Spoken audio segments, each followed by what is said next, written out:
Greetings, Internet denizens. I'm Sapphire. I'm Paul. I'm Josh. And we're Gassed Up Geeks. Now, we've all watched our favorite TV shows over the years. We've loved them. And sometimes you get a character or two that you think to yourself, I want to see them in a spin-off. Sometimes this happens with success. Sometimes it's happened with great failures. We're here today to talk about spin-offs we'd like to see. For me, I'm a big fan of Castle. Thought it was great. Towards the end of the seasons, what happened was that Castle became a PI. His daughter started working for him. But then the season ended, this whole series ended. Rumor had it was that there was some disruption, so they decided, no more, let's just end it. Spin-off I would have loved to have seen, Castle PI. They'd already set up perfectly. He got his license, he had his own office, a few adventures happened starting at the office. So his mom appearing all the time, his daughter appearing all the time, and even the cops showing up every now and then, would have been great. Whole new series, whole new adventures, could have lasted another seasons. 7, 8, 9 seasons. I think they had a lot of great writers.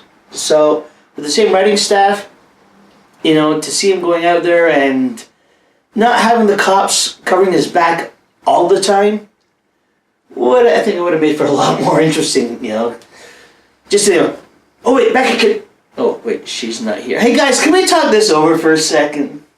I think that would have been a great spin-off. Castle PI, really good. Unfortunately, either they decided not to go with it, or somebody didn't think of it, despite the fact it's blatantly obvious.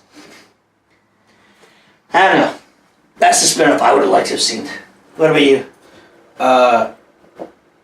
Whovian all the way. So, Jenny, the doctor's daughter. Yes. They set that up perfectly. And I was almost waiting for it. But it's been so long now. I think it would have been great to have her having adventures in the universe on different planets, on spaceships. And it would have been the perfect counterpart spin-off to Torchwood, where Torchwood was on Earth and they had their fair share of aliens and all these adventures on Earth. But I think it would have been great to see what could be out there, what could have been the reason for this falling through, this particular alien falling through the rift, or Jenny punches them and they fall off a cliff and just disappear into the rift, right? Jenny meeting previous companions. Yes. Jenny meeting some one-off shot characters that had appeared, and then to see Wilf and Jenny meet, Donna's granddad. I think that would be hilarious. That would have been good, yeah. Yeah. So. Yeah. Now, I know this being a total Whovian, and the look on your face when we had to explain it. Do you want to explain the funny story about the actress? I know it. It makes sense to me because I'm a Whovian. I know the wibbly wobbly timey wimey stuff, but this gentleman here is a true Whovian, and he can explain it with elegance and grace. The only time that he has any. I was going to say that probably be the first time that those two words have ever been applied to me. Peter Davison played the 4th Doctor. William Hurt was the 1st. Patrick Troughton, John Pertwee, Tom Baker, Peter Davison, Colin Baker. David Tennant played the 10th or 11th, or the 11th and 12th Doctor, however you want to do it all up. Well, when they did the episode of The Doctor's Daughter, Jenny was a genetic mutation, an offshoot from David Tennant's Doctor, played by Peter Davison's daughter. So the Doctor had a daughter. Peter had Jenna. And Jenna played the Doctor's daughter, the offshoot. In real life, David Tennant and Jenna fell in love and got married.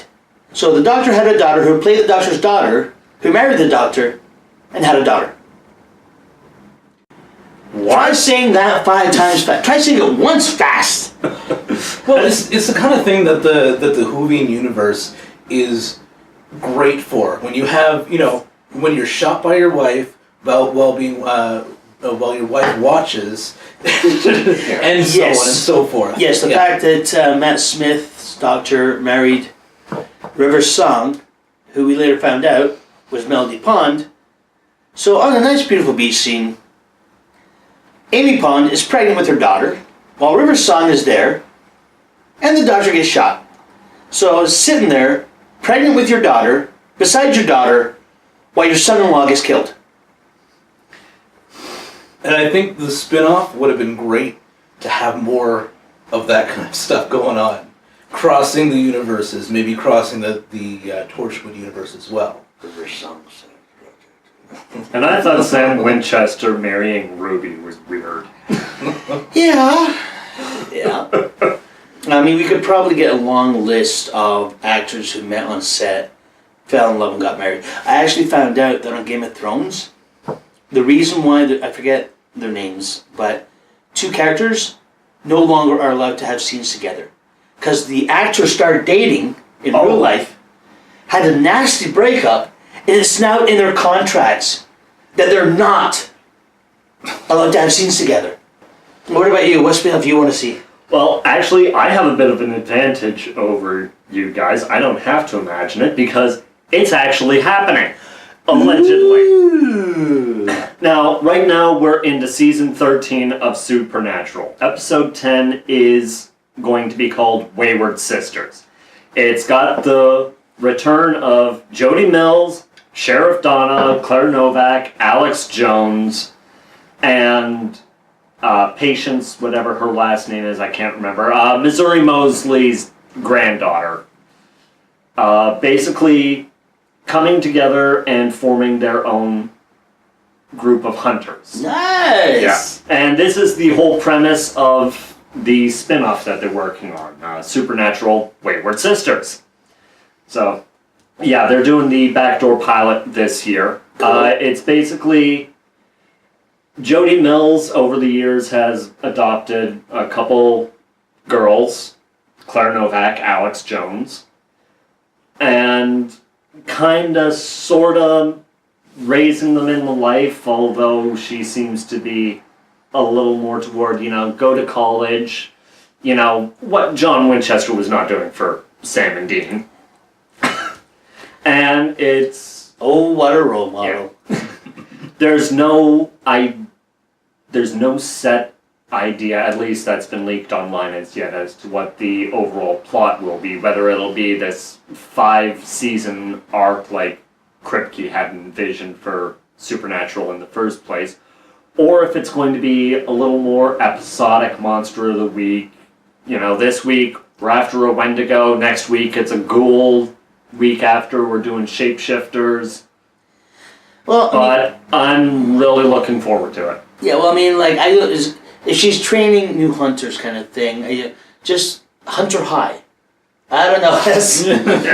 I mean, we all know a show or two that may have taken place in school at first and then eventually had to branch out. Well, gosh. It's not so much hunter high as it is an orphanage. Okay. A very unusual orphanage. Spinning off of Supernatural, normalcy is not going to be a factor. Well, the original spin-off that they had planned, that they tried to do back in season 9. It was basically Boardwalk Empire meets Dark Universe. It's basically a whole bunch of different monster clans vying for power in Chicago. You've got the werewolves and the vampires fighting each other, trying to hold off the shapeshifters, and I can kind of see why it didn't work out. There wasn't all that big a fan reaction to it. But I really think Wayward Sisters has a better potential. Well, plus it's got Sheriff Donna, and she's just cool. Yeah. I think any show that has a Donna in it has been cool. That's, But, that's the thing. Backdoor pilots over the years some have been successful. Well, look at NCIS. Yeah, that's exactly the example I was going to use. And then some were not successful. And I hate to say it, but Doctor Who is one of those examples. The 1996 TV movie where Paul McGann played the Doctor was meant to be a backdoor pilot. It didn't work. Yeah. It just ended up having a lot of things against it. Fans raised a big stink about it. Actually, I can't find anybody who actually went, it was a good thing! Except, Paul McGann was fun as the Doctor. He was definitely a lot of fun on that aspect. So, there's just some things that the idea works, and sometimes it doesn't. I sometimes say to myself, quarks. It's like Cheers. Oh my! It's...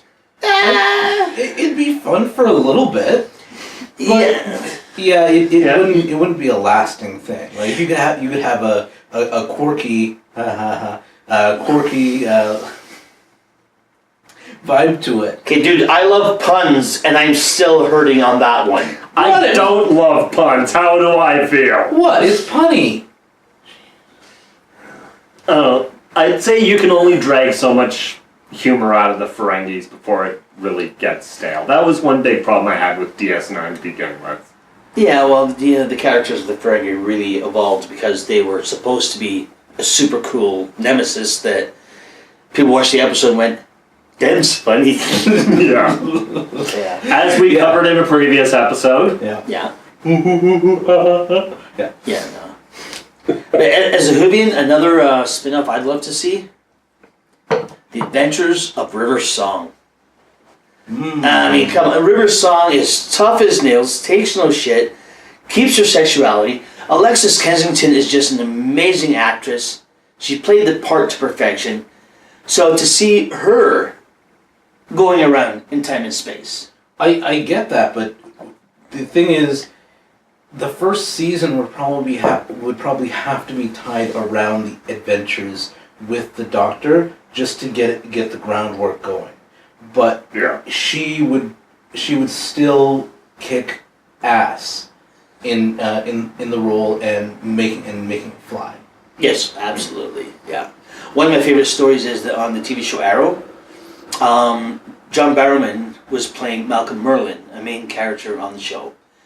And then they brought in Alexis Kensington to play the mother of some of the other characters. And apparently what happened is that Barrowman and Alexis looked at each other and went, and they just knew that the fans, especially Whovians, were going to sit there going, Yeah, I did. yeah. I was just like, Yeah. yeah.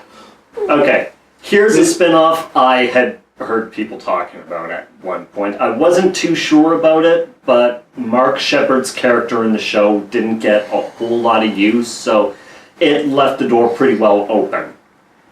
Badger from Firefly. Oh. Yeah, it's kind of iffy maybe, but I mean, it's Mark Shepard. He can pretty much carry anything. Yes, I'll agree with you on that's that, true. but I mean, any good show needs a good supporting cast. I mean, you look at one of the most prolifically popular and best examples of a spin-off working of all time, Frasier. Yeah. Okay? I mean, Kelsey Grammer played him on Cheers, and then they gave him his own show. We moved back to Seattle, and the show would not have worked without his interplay with the character of his father, the character of his brother, and, of course, the character of his dad's caretaker. And the dog. And, yeah. And, Oh, God, Eddie. yeah. So, I mean, really, it would not have worked without those characters. And, like Kelsey Grammer proved, he could take the role and keep it going. One of my favorites is that they'd established at one point his first marriage was to a woman who ended up becoming a children's entertainer.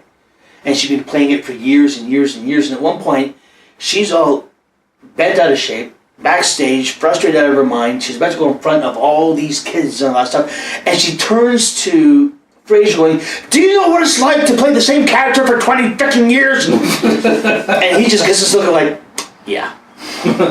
I get it. You know, it's, like Breaking the Wall, that's another episode, folks, that we'll be talking about some of our favorite Breaking the Wall episodes. We'll try not to touch on Deadpool too much. Yeah. Now, we don't want to go too obvious material. Exactly. So, but yeah.